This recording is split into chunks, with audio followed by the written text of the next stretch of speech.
Welcome to this audiobook summary of Scarcity, Why Having Too Little Means So Much by Sendhil, Mullainathan and Eldar Shafir.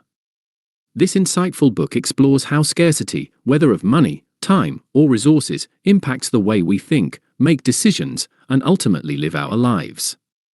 The authors reveal how scarcity affects our minds and behaviors, often trapping us in cycles of lack and struggle. Let's dive into their fascinating ideas and see how they apply to our everyday lives. What is scarcity? Scarcity is a simple concept. It's the feeling of not having enough of something important.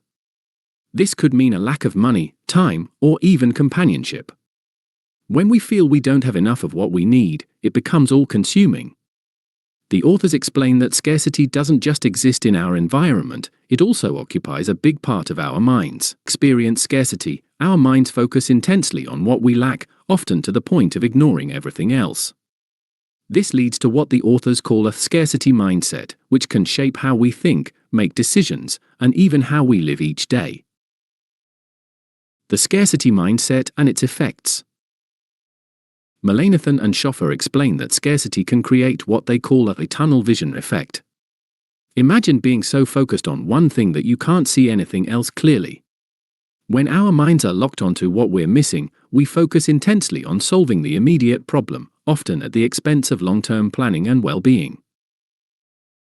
Let's take an example. Imagine you're struggling financially and need to pay rent.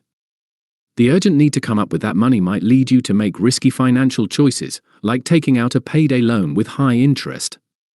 You get immediate relief, but in the long run, you end up with even more debt.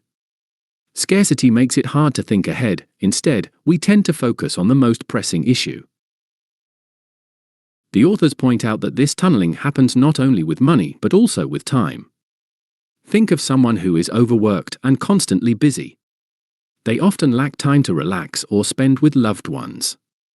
They feel stretched thin, but their intense focus on their work deadlines and responsibilities often leaves little room for the bigger picture, like their personal well-being or relationships. This can lead to burnout and exhaustion. The scarcity trap. The scarcity mindset can create a cycle, or what the authors call the scarcity trap. When we focus too much on what we lack, we often make choices that worsen our situation. For example, people who are financially stressed may end up borrowing money at high interest rates, just to meet their immediate needs.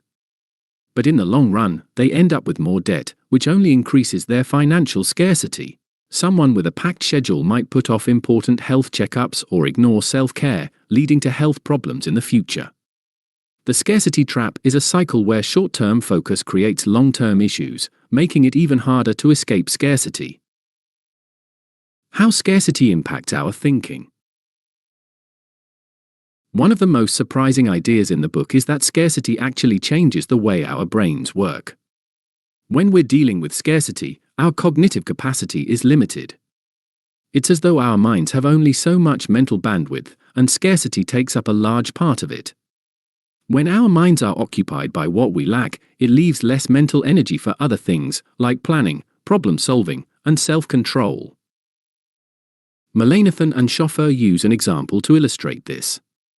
Imagine you're asked to solve a difficult problem, but you've just found out you don't have enough money to pay your bills.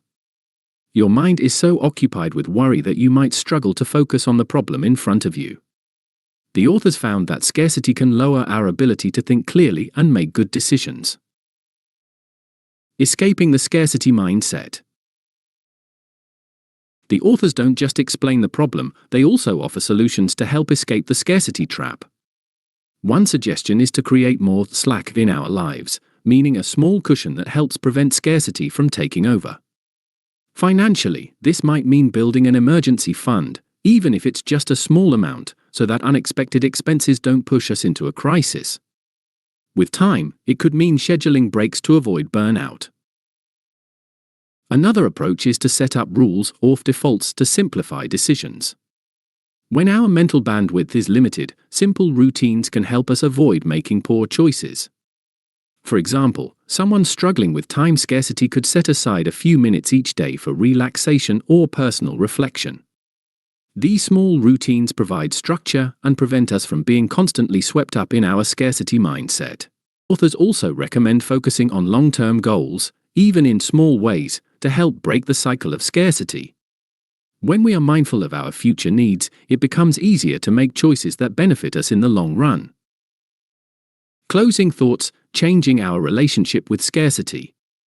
Why having too little means so much? Mullainathan and Shafir remind us that scarcity is a part of life, but how we deal with it can make all the difference. By understanding the effects of a scarcity mindset, we can become more aware of its influence on our thoughts and behaviors. Thank you for joining this audiobook summary.